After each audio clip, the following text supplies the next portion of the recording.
Shalom et bien-aimés dans le Seigneur, je vous salue dans le saint et le précieux nom de Jésus-Christ. Le Seigneur a mis dans mon cœur de partager avec vous une série de messages sur le livre de Jacques.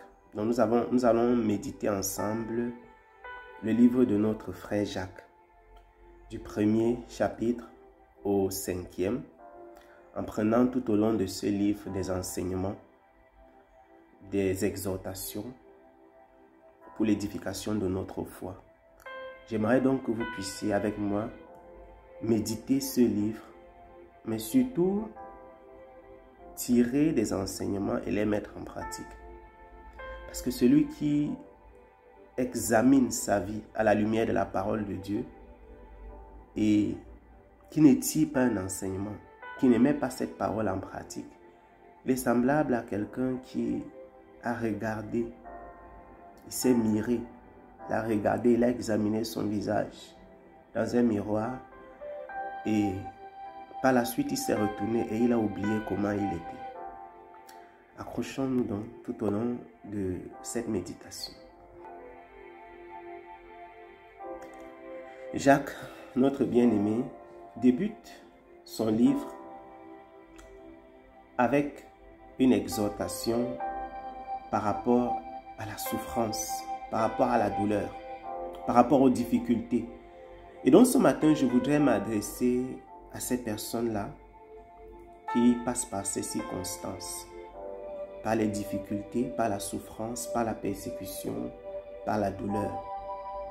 L'apôtre Jacques déclare dans Jacques au chapitre 1, à partir du verset 2, je vais lire verset 2 et le verset 3. Mes frères, considérez-vous comme très heureux quand vous avez à passer par toutes sortes d'épreuves, car vous le savez, si votre foi résiste à l'épreuve, celle-ci produit la persévérance. Si votre foi résiste à l'épreuve, celle-ci produit la persévérance. Le but de l'épreuve dans la vie du chrétien, c'est de produire quelque chose. Vous avez une épreuve. Nous avons tous des épreuves. En tant qu'enfant de Dieu, si vous n'avez pas d'épreuve, il y a un problème. Tous les enfants de Dieu ont des épreuves. Tous les chrétiens ont des épreuves. Il n'y a pas d'enfant de Dieu qui n'ait pas d'épreuve. Aujourd'hui, tu as raté un examen. Tu as échoué un concours. Tu as perdu un membre de ta famille, un être cher. Tu as des difficultés sur le plan du travail, sur le plan administratif. Tu es confronté à des situations où on veut te mettre dos au mur. On veut te pousser à la corruption, à l'injustice. Toutes ces situations de la vie sont des épreuves et tous les chrétiens passent par ces situations. Il ne faut jamais vous imaginer que vous êtes le seul ou la seule chrétienne qui traverse des situations difficiles. Je voudrais vous rassurer. Si vous ne traversez pas des situations compliquées, si vous n'avez pas d'épreuves, il y a un problème. Parce que l'ennemi attaque les serviteurs de Dieu. Il attaque les servantes de Dieu. Il attaque les enfants de Dieu. Il les met dans des épreuves. Sans épreuve, il n'y a pas de preuve de votre foi. Je reprends encore. Sans l'épreuve, il n'y a pas de preuve de votre foi. L'épreuve, quand vous l'avez traversée, vous avez une preuve que vous avez la foi. Sans l'épreuve, il n'y a pas de preuve de votre foi.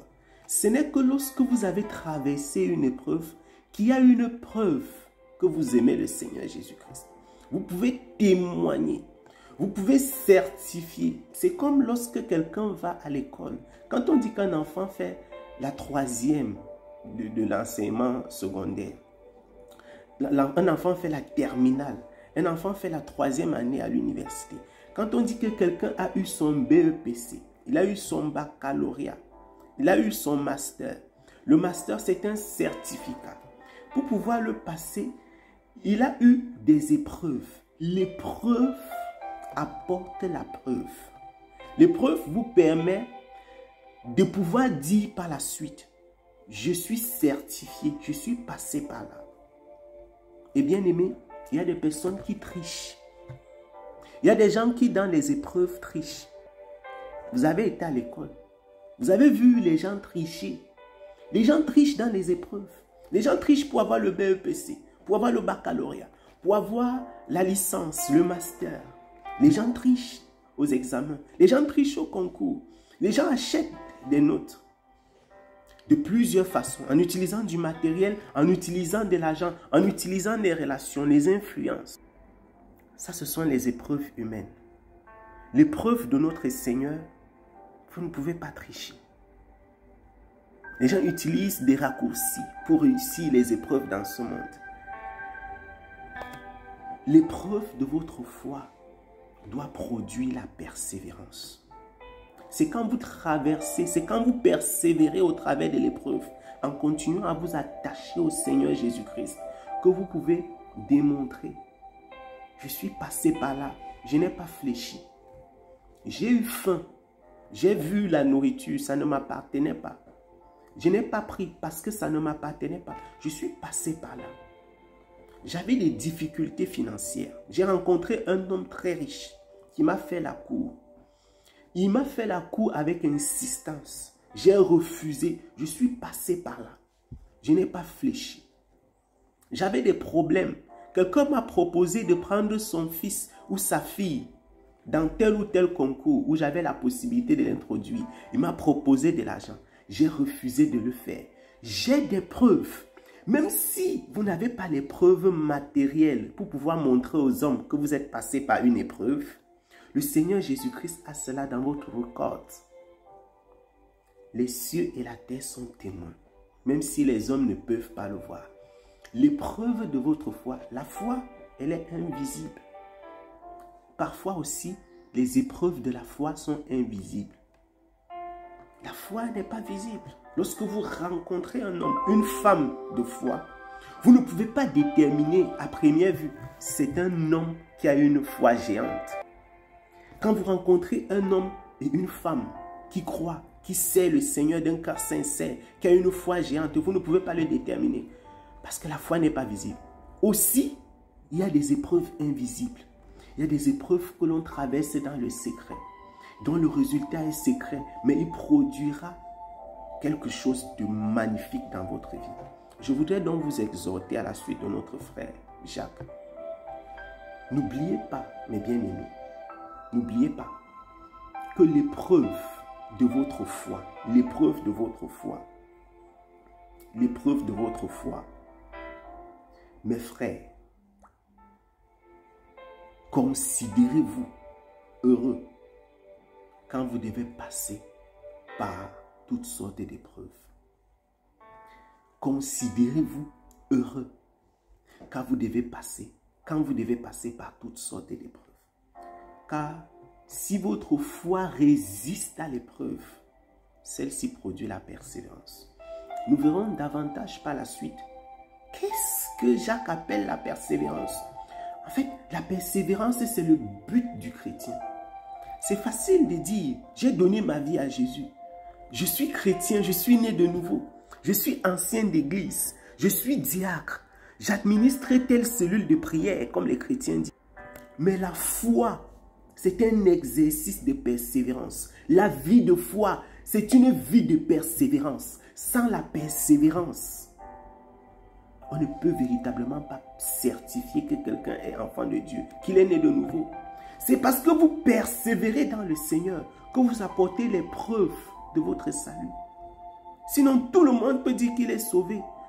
Un sataniste peut dire, je suis sauvé, je suis né de nouveau. Quelles sont les preuves qu'il apporte s'il ne persévère pas dans la foi en Jésus-Christ? L'épreuve de votre foi a pour but d'apporter les preuves de votre salut, de votre appartenance à Jésus-Christ.